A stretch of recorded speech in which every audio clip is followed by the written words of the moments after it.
기도하고 일하는 교회, 기도하고 일하는 교회라는 제목으로 하나님 말씀 전하겠습니다. 제가 사는 집에서 여기 예배당까지 직선거리로 한 1.5km 정도 됩니다. 돌아서 운전하고 오면 2.5km, 한 10분 정도 걸리죠. 하루에도 몇 번씩 그 길을 오고 가면서 차 안에서 이런저런 생각들을 합니다. 전에랑 아주 많이 바뀐 것을 알 수 있어요. 전에 부교육자도 섬기던 때에는 생각하던 것이 지금과 전혀 다릅니다. 지금은 상황이 완전히 변했으니까. 그런데 오늘 본문에 보면 이 완전히 달라진 상황 속에서 거리를 걷는 무리가 나옵니다. 그들이 누구죠? 예수님의 제자 일행입니다. 그들은 예수님이 승천하신 감람산, 이 올리브산이죠. 감람산에서 예루살렘까지 걸어옵니다. 예루살렘의 한 다락방까지 걸어와요. 오늘 말씀 12절에 보면 제자들이 감람원이라 하는 산으로부터 예루살렘에 돌아오니 이 산은 예루살렘에서 가까워 안식일에 가기에 알맞은 길이라. 누가는 제자들이 걸은 그 길의 거리를 안식일에 걷기에 알맞은 거리였다라고 소개합니다. 유대교 랍비 전통에 의하면 안식일에 걸을 수 있는 거리는 걷는 것도 일이니까 일하면 안 되죠. 제한돼 있었습니다. 2000규빗. 1규빗이 45cm 정도 되니까 2000규빗이라고 하면 1km 이내입니다. 그러니까 올리브산에서 예루살렘의 한 방까지 1km 이내를 걸었던 것 같아요. 근데 요한복음하고는 좀 차이가 있어요. 그것을 보면 오늘 본문에서 말하는 그 거리는 아마도 직선 거리를 염두에 둔 것 같습니다. 실제 지형으로 걷다 보면 대략 한 3km 정도 되었던 것 같아요. 저는 이런 생각을 했습니다. 제자들이 예수님을 마지막으로 보고 승천하신 예수님을 보고 이제 3km 정도 되는 예루살렘의 한 다락방까지 걷는 그 동안에 제자들은 과연 무슨 생각을 했을까? 아마 이런저런 생각을 많이 했을 것입니다. 왜냐하면 그들의 상황이 이제는 완전히 달라졌어요. 예수님이 더는 안 계신 상황입니다. 그리고 그들이 주님께 마지막으로 받은 그 사명은 굉장히 막중한 것이었죠.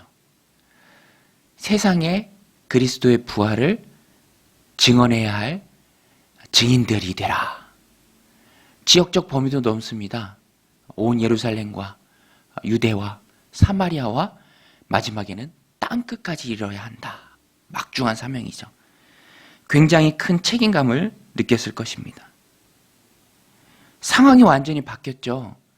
전에는 예수님이 울타리가 되어주셨습니다. 항상 대화할 수 있었고 물을 수 있었고 또 예수님을 통해 위로와 힘을 얻을 수 있었습니다. 그런데 이제 가시적으로 눈에 보이는 그 예수님은 안 계십니다. 완전히 바뀌어진 상황이죠. 하나부터 열까지 그들 스스로 해야 했습니다. 사명을 이루기 위한 모든 일체의 행위를 그들 스스로 해야 했죠. 저도 좀 비슷한 상황인 것 같습니다. 부목사로 있을 때와는 완전히 달라진 상황이에요. 교회라는 울타리가 있었고요. 전에는 또 담임 목사님이라는 울타리가 있었죠. 그 안에서 있는 사람들 대상으로 무엇이든 할 수 있었습니다. 또 함께 동역하는 동역자들도 많이 있었죠. 이 설교만 놓고 봐도요. 사교대였어요. 담당하는 설교가 많지 않았는데 사교대니까 얼마나 편했습니까? 널널했죠. 그런데 지금은 설교의 횟수부터 완전히 바뀌었습니다. 지난 주일 첫 설교부터 시작해서 5번의 새벽, 또 성탄절, 그리고 다시 주일, 그리고 다시 월요일 새벽, 송구영신 예배. 전과는 비교할 수 없을 만큼 차이가 있습니다. 그 외에 모든 행정적인 일까지 고려한다면 작은 교회지만 한 교회를 담임한다는 것은 굉장히 큰 막중한 책임감 또 부담을 느낍니다. 더구나 이제 시작하는 개척교회는 정말로 물러설 곳이 없는 사역이죠. 제자들도 이제는 주님께서 사명을 맡기시고 하늘로 승천하셨기에 더 이상은 가시적인 주님이 안 계시기에 그들은 물러설 수 없는 책임감 속에 있었습니다. 그리고 예루살렘의 한 다락방에 모였습니다. 여기가 어디죠? 우리가 잘 아는 마가의 다락방일 것입니다. 아마 제자들과 최후의 만찬을 하셨던 곳인 것 같아요. 왜냐하면 다락에 해당하는 헬라어 휘페로온에 정관사 토가 붙어요. 토 휘페로온, 그 다락방이에요. 자주 모였던 다락방, 익숙한 다락방, 마치 제자들에게 주님과 함께했던 아지트 같은 그곳. 새로운 다락방이 아니라 익숙한 곳이죠. 120명이 모였다고 하니까 우리가 생각하는 그런 위층의 작은 다락방은 아닙니다. 굉장히 넓은 장소였던 것 같아요. 아마 우리 여기 예배당 정도의 크기가 되지 않았을까. 제자들은요, 물러설 곳 없는 그런 마음으로 모였습니다. 단 한 명도 흩어지지 않았어요. 예수님께서 당부하신 대로 예루살렘을 떠나지 않고 모였습니다. 오늘 우리도 열심히 모여야 합니다. 비록 지금은 코로나 때문에 못 모이고 있는데 그것은 코로나라는 특수한 상황 때문에 이웃을 사랑해야 하니까 그런 것이고요. 코로나가 끝나면 모여야죠. 모이기를 피하는 어떤 습관도 우리가 쫓아갈 수 없습니다. 그냥 우스갯소리로 그런 말도 있더라고요. 모이면 죽고 흩어지면 산다. 코로나라는 특수한 상황 때문에 그렇습니다. 그러나 언젠가 코로나는 끝날 것이고 하나님의 교회는 모이게 힘써야 합니다. 제자들도 모였어요. 중요한 것은 이들이 이 방에 모여서 무엇을 했는가입니다. 이들이 뭘 했죠? 모여서 뭘 했습니까?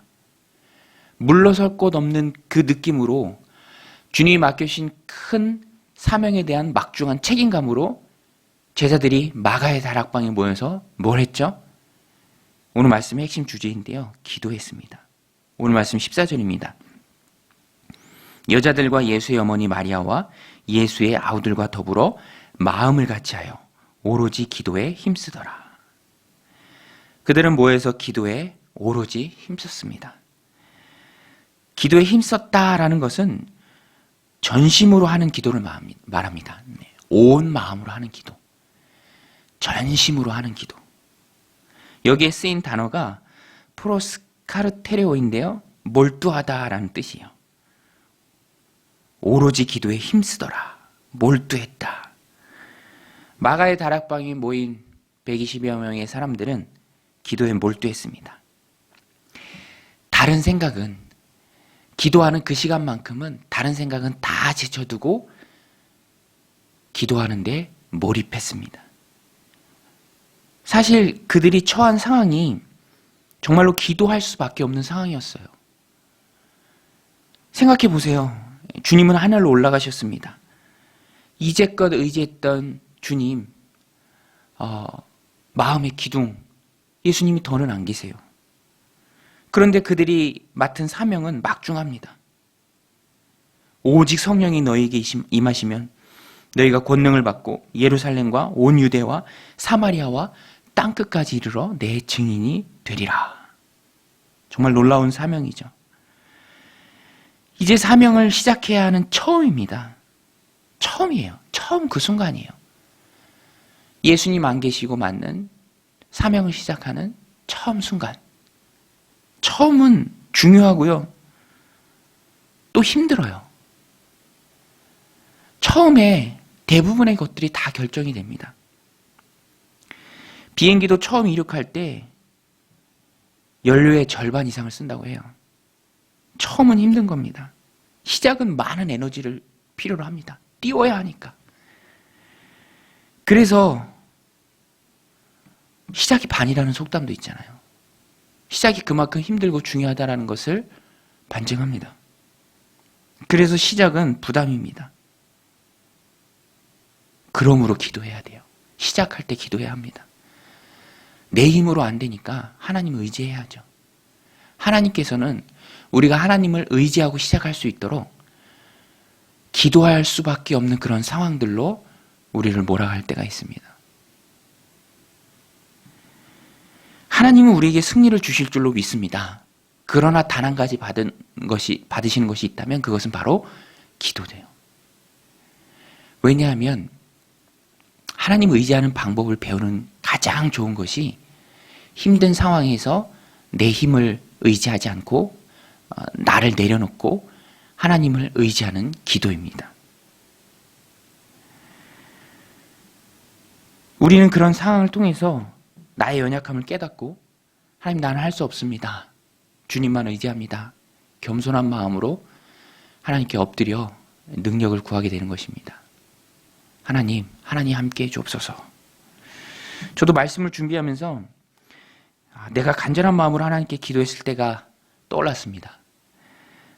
둘째를 낳고 산부인과에서 태어난 날 아이를 신생아실에서 찾아가는데 신생아실 담당 간호사가 그래요.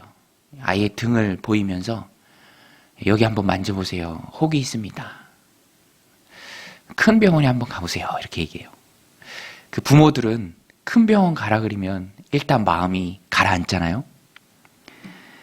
삼성병원 가보니까 조그만 혹이래요. 수술해야 한답니다. 수술해서 떼버리자고 해요. 문제는 태어난 지 한 달밖에 안 돼서 한 달도 안 됐어요. 아이도 작고 또 전신 마취를 해야 한다는 것입니다. 더 큰 문제는 제 마음의 부담이었어요. 제 마음에 있는 불안입니다. 왜냐하면 아버지가 돌아가신 지 얼마 안 됐어요. 그것도 병원에서. 그러니까 4월에 아버지 돌아가시고 5월에 낳고 수술날이 6월이었습니다. 참 마음이 어려웠어요. 이 수술 당일 정말 공손히 아이를 주세요라고 말하는 그 수술실 여러 의사분들께 아이를 맡기는데 참 비장한 마음이 들었습니다. 이 수술 집도하시는 의사 선생님 이름까지 불러가면서 정말 간절히 기도했어요. 여러 날 전부터 기도했고 수술 당일 날도 수술실 앞 엘리베이터 앞에서 그 의자에 앉아서 하염없이 눈물을 흘리며 기도했습니다. 아이의 이름이 다니엘에서 따온 건데요. 하나님이 다니엘을 사자굴에서 지켜주셨잖아요. 하나님 지켜주세요 하면서 휴대폰으로 글을 쓰면서 기도했습니다. 뭐 그런 것 같고 그러나 근데 당시 저는 불현듯 아버지를 떠나보낸 상황이어서 너무너무 절박하고 간절했습니다. 절박하고 간절한데 내 힘으로 할 수 있는 건 없으니까 하나님 앞에 매달릴 수밖에 없는 것이죠. 지금은 교회를 개척하는 시기에 있습니다. 하나님께서 처음부터 다 주시지 않는 것 같아요. 기도하라고. 사람 의지하지 말고 하나님 의지하라고. 어쩌면 그래서 더 힘든 3단계를 코앞에 둔 그런 개척의 시간들이 아닌가 생각해 봅니다. 처음부터 풍족하면 다 갖춰져 있으면 기도하겠습니까? 기도해야 믿음의 뿌리를 깊이 내리고 한여름의 가뭄도 이겨낼 수 있는데 기도가 없다면 퍽퍽 쓰러지는데 우리를 사랑하시는 하나님께서 왜 더 좋은 길로 인도하지 않겠습니까? 상황은 어렵지만 이 속에 담긴 하나님의 사랑의 마음을 우리가 발견할 수 있어야죠. 그리고 기도해야 합니다. 제자들에게 교회를 처음 시작하는 상황을 주셨고요. 그래서 제자들은 정말 물러설 곳 없는 그곳에서 막중한 책임감 앞에서 그 사명 앞에서 하나님 앞에 엎드려 전심으로 기도했습니다. 몰두해서 기도했습니다. 자기들이 나가서 금방 식을 열정 가지고 이리저리 뛰는 것이 아니라 먼저 모여서 기도했다는 것입니다. 기도가 먼저입니다. 기도가 먼저입니다. 일과 기도의 순서를 따지자면 기도가 먼저입니다. 일은 그 다음에 하는 것입니다. 기도할 수 없을 만큼 너무 급한 일이면 어떡하나요? 기도할 수 없을 만큼 빨리 나서서 뭔가를 해야 될 그 상황이라면 어떡한가요? 그래도 기도가 먼저예요. 기도에 분량의 차이가 있을 수 있지만 잠깐이라도 하나님 의지하는 기도를 해야 합니다. 대표적인 예가 느헤미야죠. 느헤미야는 정말 잠시라도 눈을 감고 또 입을 열어서 말했을 때 놀랍게 역사하시는 하나님을 경험했습니다. 느헤미야는 페르시아의 고위 관리였죠. 유다 사람이지만 포로의 후손으로서 정말 승승장구했습니다. 동생 하나니로부터 고향 예루살렘 소식을 전해 듣습니다. 동생 하나니를 통해 들은 예루살렘 소식은 참혹했죠. 예루살렘 사람들의 형편은 말이 아니었습니다. 환난과 능욕을 당하고 있다는 거예요. 특별히 성벽이 무너져서 성문들이 다 불타서 백성들이 그대로 위험에 노출되어 있다는 것입니다. 그때부터 느헤미야는 고향에 돌아가 성벽 재건할 그 비전을 품습니다. 그러다가 느헤미야에게 기회가 오죠. 아닥사스다 왕이 느헤미야 얼굴에 있는 그 근심이 가득한 얼굴을 보면서 관계가 좋았던 것 같아요. 그렇게 물어요. 왜 그러느냐? 느헤미야가 마음에 있는 말을 합니다. 그때 아닥사스다 왕이 이렇게 말합니다. 그래, 내가 고향에 황폐하고 불탄 성문 때문에 마음이 근심이 있구나. 그러면 내가 널 위해 무엇을 해줄까? 내가 널 위해 무엇을 해줄까? 정말 큰 기회죠. 느헤미야는 준비가 됐었습니다. 그런데 그 준비에 앞서 다 준비됐죠. 마음에 계획들이 다 있었습니다. 그런데 그걸 얼른 내뱉기보다는 하나님께 먼저 기도를 드려요. 잠시 묵도해서 기도합니다. 느헤미야 2장 4절에 보면 세 번역으로 보면 이렇게 되어 있습니다. 내가 바라는 것이 무엇이냐 하고 왕께서 나에게 물으셨다. 나는 하늘의 하나님께 기도를 드리고 나서 잠시 묵상으로 하나님께 기도하고 도움을 청하고 그리고 자기가 계획하고 마음속에 있었던 그 철두철미한 계획을 쫙 얘기합니다. 느헤미야는 기도의 사람이었습니다. 마음만 앞서고 의욕만 앞세우는 사람이 아니었습니다. 먼저 기도하고 일하는 사람이었어요. 이렇게 기도하고 말했더니 느헤미야의 청을 들은 아닥사스다 왕이 그 자리에서 느헤미야 요구한 것을 다 들어줍니다. 다 들어줘요. 느헤미야가 가는 것을 허락하는 것은 물론이거니와 성벽 건축에 필요한 통행권, 건축에 쓰일 목재, 그가 오고 가는데 위험으로부터 지켜줄 호위 병사까지 다 내어줍니다. 저는 이게 기도의 힘이라고 믿습니다. 준비 많이 하죠. 계획 다 있습니다. 그러나 이 모든 계획을 이루시는 분은 하나님이시죠. 사람이 마음으로 계획할지라도 사람의 길을 인도하시는 분은 하나님입니다. 우리가 단 한순간도 이것을 잊어서는 안 됩니다. 그래서 내 계획이 하나님의 계획에 맞고 하나님이 내 계획을 하나님의 뜻대로 쓰시고자 한다면 기도하면서 하나님의 뜻에 내 뜻을 맞춰 나가야 합니다. 그리고 언제고 하나님 앞서가시는 그 하나님의 뒤를 따라야죠.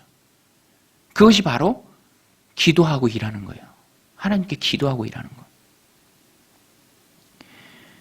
느헤미야가 자신이 할 수 있는 것은 철저히 준비하고 하나님의 도우심을 구하는 기도가 있었을 때 놀랍게 역사하신 하나님의 길이 열릴 수 있었습니다. 오늘 우리도 새로 시작하는 교회를 섬기고 있습니다. 새로 시작하니까 해야 할 일들이 얼마나 많이 있겠어요. 눈에 보이는 게 다 일이죠. 그러나 가장 급하게 해야 하는 일, 가장 중요하게 해야 하는 일은 기도입니다. 하나님의 뜻을 구하는 기도가 가장 먼저 해야 할 일인 줄로 믿습니다. 위로부터 능력을 받는 기도의 시간이 가장 중요합니다. 탁월한 기독교 교육자 하워드 핸드릭스는 그렇게 말했어요. 당신의 사역의 가장 큰 장애는 바로 당신의 사역이다. 무슨 말이죠? 당신의 사역의 가장 큰 장애는 당신의 사역이다. 일에 치여서 기도할 시간을 다 빼앗긴 거예요. 그러면 그 일이 되겠습니까? 사역에 치여서 사역을 망치는 거죠. 그러니까 빌 하이베이스 목사님 말씀하셨던 것처럼 너무 바빠서 기도해야 된다는 거예요. 너무 바쁘니까 더 정신 차리고 하나님이 큰 일들을 우리에게 맡기셨으니까, 중요한 일을 맡기셨으니까 제자들처럼 기도해야 돼요. 딴 데 마음 두지 않고 모여서 기도해야 합니다.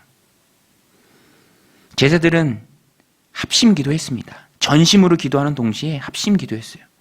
기도회 형식의 단체 기도였습니다.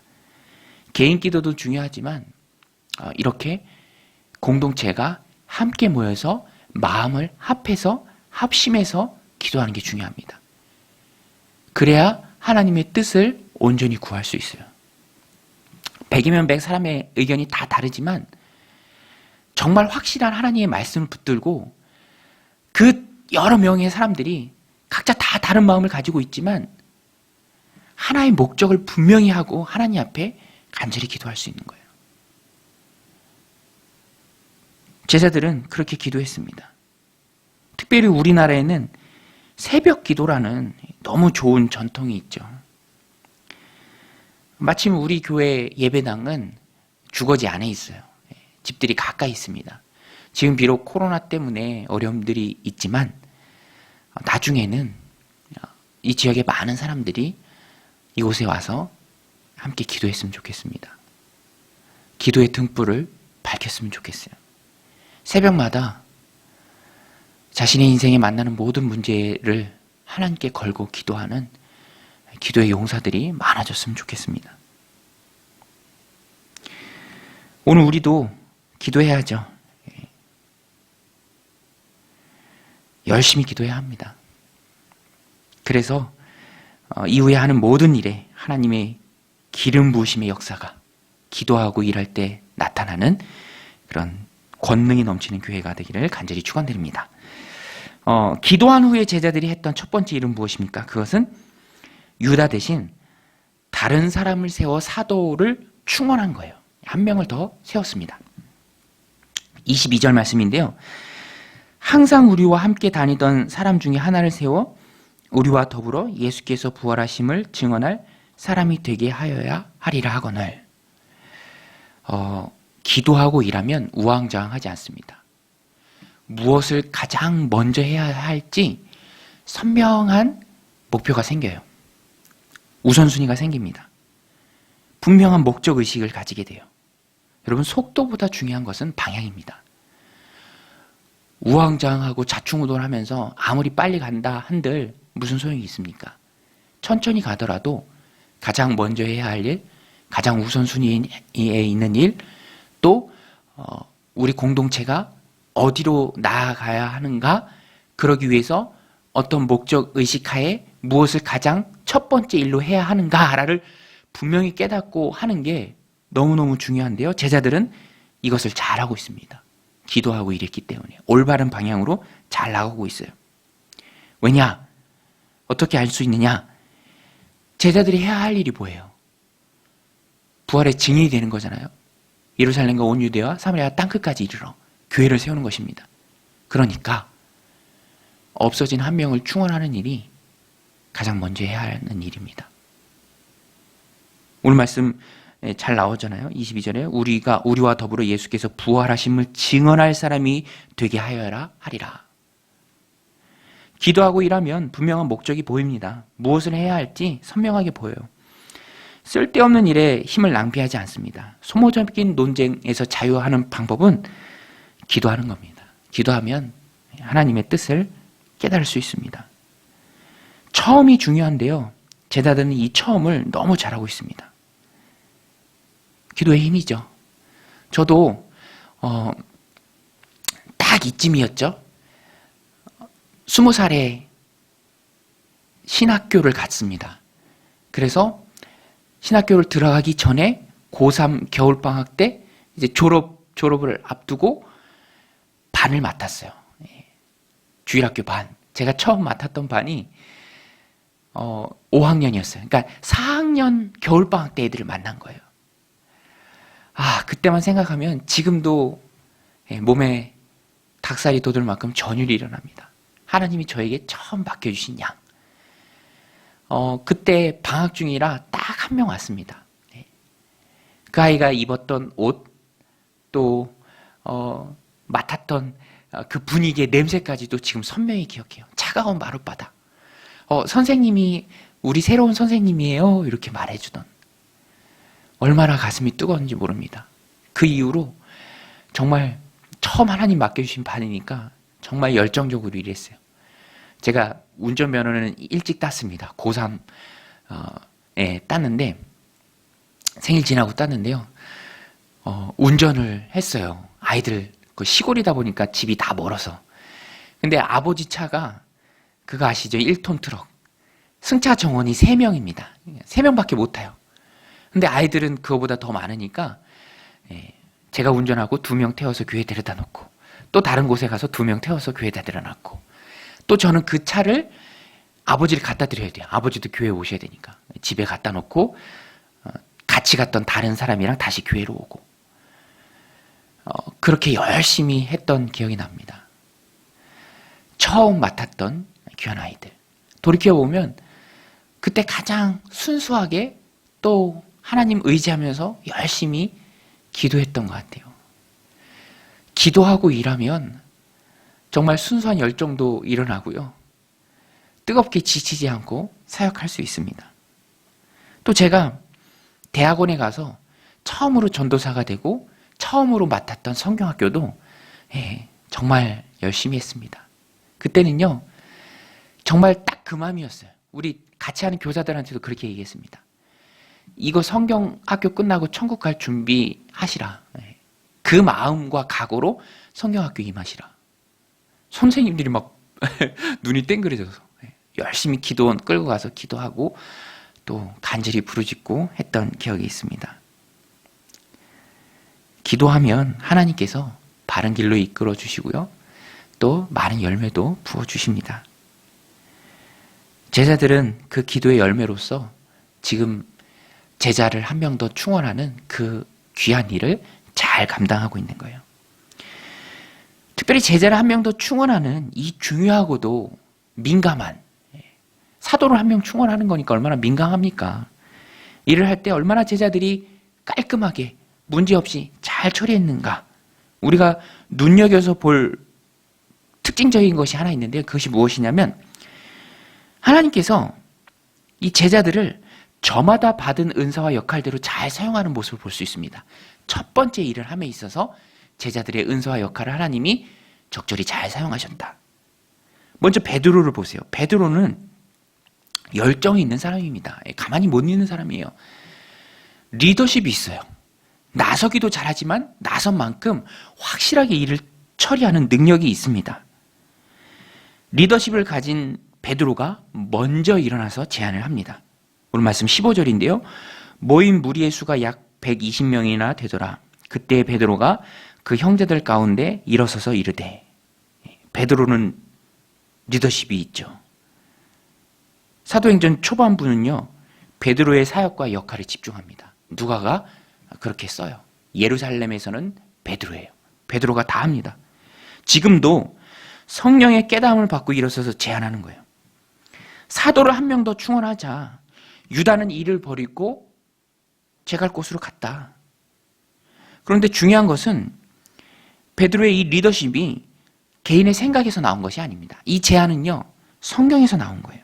20절 말씀 보세요. 시편에 기록하시되 그의 거처를 황폐하게 하시며 거기 거하는 자가 없게 하소서 하였고 또 일렀으되 그의 직분을 타인이 취하게 하소서 하였도다. 지금 베드로가 인용한 시편은 다윗의 시편이고요. 69편 25절, 109편 8절을 인용하고 있습니다. 사도를 새롭게 뽑아야 하는 것은 성경에 근거가 있다. 성경적 당위성을 베드로가 제시합니다. 베드로의 제안은 성경적이었어요. 여기에 더하여 베드로는 어떤 사람이 사도가 되어야 할지에 대해서 명확한 기준까지 제시합니다. 아무나 하면 안 되고요. 뭐 손 들고 제가 하겠습니다. 그래서 시켜줄 수 없는 겁니다. 예수님 승천하시기 전까지 공생애를 시작하고부터 늘 그들과 함께 했던 사람들 중에 한 명. 참 합당하고 명확한 기준이죠. 예수님 승천 이후에 제자들이 처음 하는 일이 중요했습니다. 그런데 그 일을 개발하고 제안하고 기준까지 제시해서 일이 잘 이루어질 수 있도록 발판을 마련한 사람이 바로 베드로입니다. 교회 안에도 이런 베드로와 같이 먼저 이끌고 나아가는 사람이 필요합니다. 평신도든 목회자든 이런 은사를 받은 사람들이 있습니다. 사역을 개발하고 그러면서도 말씀과 성령의 인도를 받아서 사람들을 설득하고 끌고 나가는 리더들이 필요하죠. 또 베드로는 이끌었지만 잘 따라주는 나머지 사람들이 있어요. 나머지 제자들. 이름은 언급되지 않았지만 120명이 있었잖아요. 베드로 혼자서 다 하겠다고 됩니까? 그 나머지 사람들이 따라주어야죠. 핵심 멤버들이 함께 참여해 주어야 합니다. 반대를 위한 반대를 하지 않고 성경적인 일이기에 나머지 제자들은 두말하지 않고 베드로의 제안을 받아들입니다. 모두가 리더십이 있어서 이끌려고만 한다면 그것만큼 심각한 문제가 어디 있어요? 따르는 사람이 있어야죠. 다 리더면 누가 따릅니까? 리더십 못지않게 중요한 것이 그래서 팔로우십입니다. 제자들은 잘 따랐어요. 리더할 사람 리더하고 따를 사람 잘 따랐습니다. 질서가 있었어요. 말하는 사람이 있으면 듣는 사람이 있어야 하잖아요. 하나님께서는 교회가 처음에 이런 영향을 갖추기를 원하십니다. 보세요. 베드로가 제안하고 다른 제자들이 수긍하니까 교회가 첫 번째 일을 아주 잘 마무리하잖아요. 일체 불협화음이 없습니다. 다른 목소리는 하나도 안 나와요. 제비 뽑아서 마띠아를 사도의 무리에 받아들입니다. 26절이에요. 제비 뽑아 마띠아를 얻어 그가 11사도의 수에 들어가니라. 베드로와 제자들은 마지막 순간에는 하나님께 맡겼어요. 뭐 내가 리더니까 네가 해 이렇게 하지 않았고요. 뭐 120명이 투표하고 뭐 정견 발표하고 공약 발표하고 사도 뽑지 않았습니다. 치열하게 얘기하고 또 성경을 근거하고 그런 주고받는 과정이 있었지만 마지막 순간만큼은 기도하고 하나님께 맡겼어요. 제비 뽑았습니다. 자신들이 목소리를 내지 않고 하나님께 묻고 기도하며 제비 뽑았습니다. 그랬더니 마띠아가 뽑혔습니다. 그런데 마띠아는요, 성경에서 여기 말고는 안 나옵니다. 이후에는 어떤 기록도 없어요. 그러면 어떻게 된 거냐? 마띠아가 초대교회에서 중추적인 역할을 감당한 것 같진 않은데 어떻게 된 거냐? 그렇다고 해서 역할이 작았다는 말은 절대 아닙니다.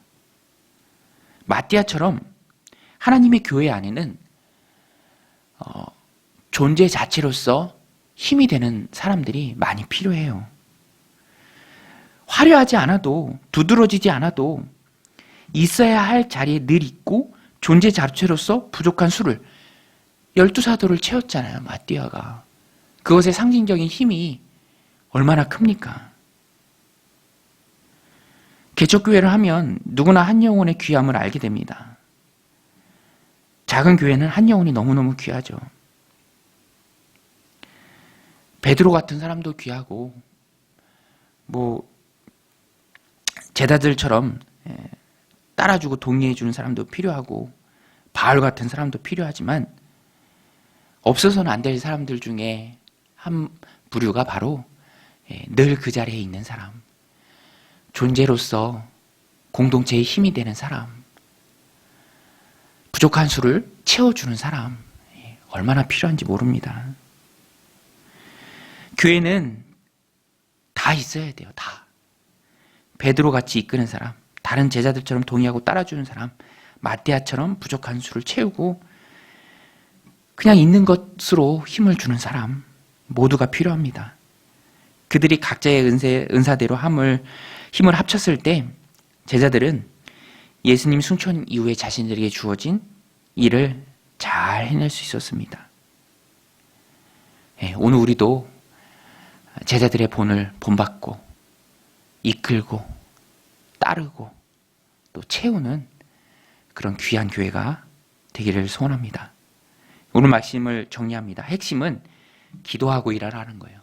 기도하고 일하라. 먼저 엎드려서 하나님의 뜻을 구하고 능력과 권능을 받고 성령의 충만함을 받고 성령님이 이끄시는 대로 일하는 것입니다. 기도하고 일하면 꼭 해야 할 일이 보이고요. 적세적소에 필요한 일꾼들이 나타나기 시작합니다. 각양 은사대로 다양성 안에서 조화를 이룹니다. 그래서 주님의 일을 잘 해낼 수 있는 것이죠. 제자들은 그렇게 기도했고요. 또 사도를 한 명 충원하는 그 중요하고 민감한 일을 아무 불협화음 없이 잘 해냈습니다.